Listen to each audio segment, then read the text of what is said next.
Good news for Miami as spring football is underway in Coral Gables. Alex Donno, Locked on Canes, here on the show with me. That good news, Donno, is not that Carson Beck is throwing, but that he doesn't have something on his elbow right now. And look, the college football season's a long ways away. I mean, it's way too far, but also it's kind of like 5.5 months away from getting going. It's August 31st that Carson Beck's got to be ready to go for Notre Dame coming to town. But your observations after their first spring practice? Yeah, I got eyes on Carson Beck pretty quickly when I entered Miami's practice facility. And, I was happy to see that he did not have any sort of a sling or a brace on his right arm. He had surgery on his throwing elbow, shortly after he got injured in the SEC championship game. I've seen photos of him around campus before, but actually seeing him in practice. And of course, as you mentioned, he's not cleared to throw yet. I think that's going to happen pretty soon. But he was engaging in multiple drills that were non-throwing drills, which, makes sense because he's still able to run and move around. And there was no, risk of injuring himself by jostling his arm or anything like that. So, Beck was obviously not a full participant, but a pretty active participant in Miami's practice today.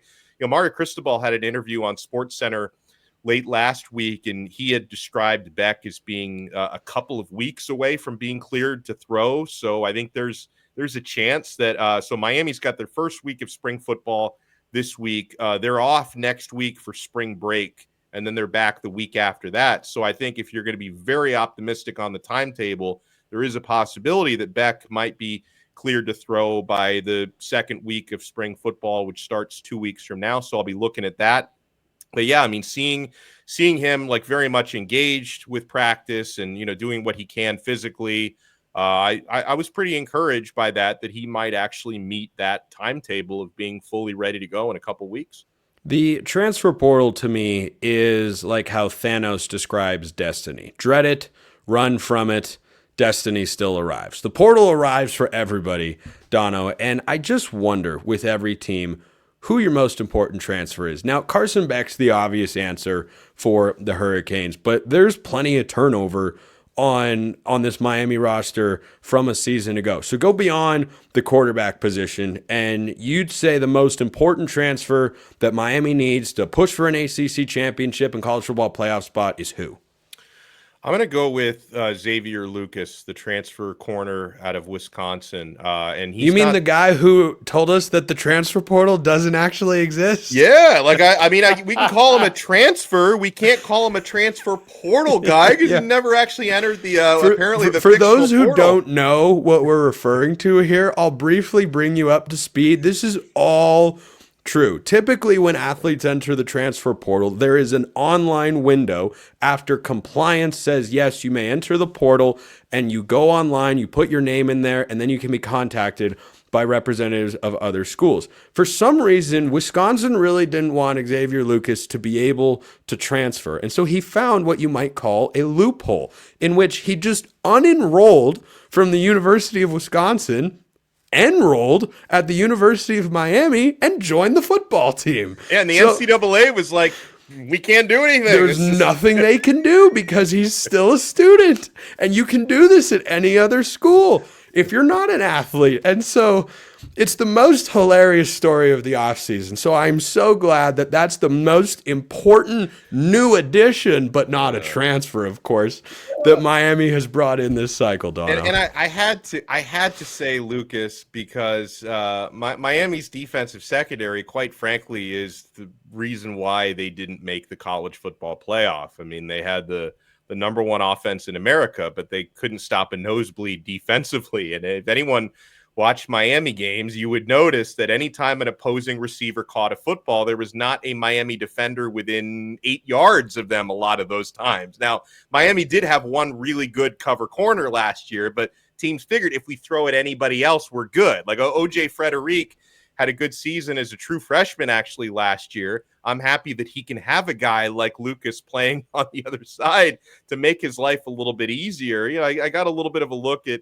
Xavier Lucas today. Again, it's hard to jump to too many conclusions on an unpadded spring football practice, but you could see the physicality. He's over 6 foot. I think he's like 6'2", 6'3", over 200 pounds. So a physical press man corner who's someone I think is really going to fit Miami's defensive philosophy this year. And yeah, I think Xavier Lucas is someone that Miami is really going to need to succeed on the field this year if they want to fix their biggest issue from last year, and that was defense, but specifically defending the pass, because they were quite porous in that area a season ago. Well, they were just good enough defending Hail Marys, though. So that's all that we should take away. Well, and a lot of people thought that should have counted. So it's like, which is crazy. That was not like. I'm sorry, Virginia Tech. I'm with you. I love you guys in Blacksburg, but man, that was not a catch. But for Miami, Donno, new defensive coordinator coming in after last season did not go as planned. How do you feel like that can elevate Miami going into next year? Or how much, I think, is the right way to look at it? Because the Hurricanes were 10-2 last year, and had a 21-point lead against Syracuse, who I'm talking about later in today's show, by the way. Syracuse had a 21-point lead on the road, gave it up, and yeah, the offense slowed, but the defense just needed one stop here or there, and they could not find it. Do you think it's just a defensive coordinator that was missing for this team?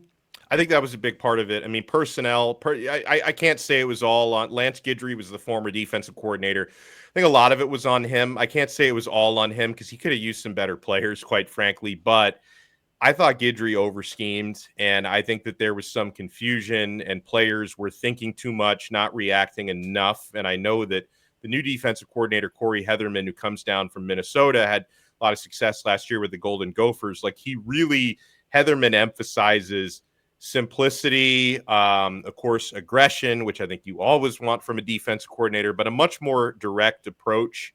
Heatherman is also doubling as the linebackers coach at Miami, and that was one of the things that Wesley Basaint, who's one of Miami's more experienced linebackers, he spoke to us reporters after practice today, and of course he appreciates the fact that his defensive coordinator is also his linebackers coach. So I think it's going to be a linebacker driven team this year. And, Heatherman emphasizes stopping the run.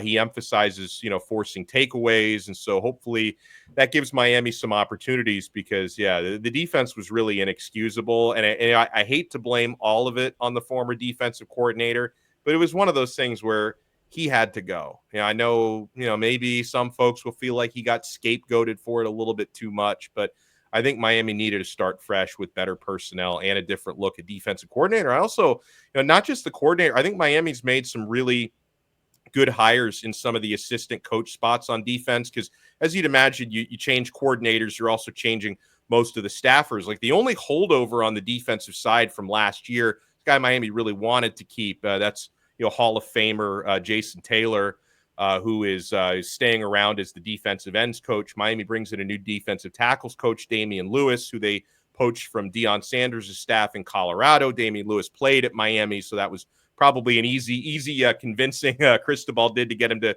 come back home. Miami poached a defensive backs coach from Florida, Will Harris, who was pretty popular up there in Gainesville, and they got cornerbacks coach Zach Etheridge from Houston. So, and again, we'll see how they work together, right? Because the trick is how all these guys are going to mesh. But Damian Lewis and Will Harris specifically are a couple of guys that I'm really excited for on that staff because, I think they needed a defensive overhaul outside of Jason Taylor's really good recruiter, and I think was doing a good job with the defensive ends. I'm hoping the entire staff under Heatherman can just bring more consistency to that side of the football.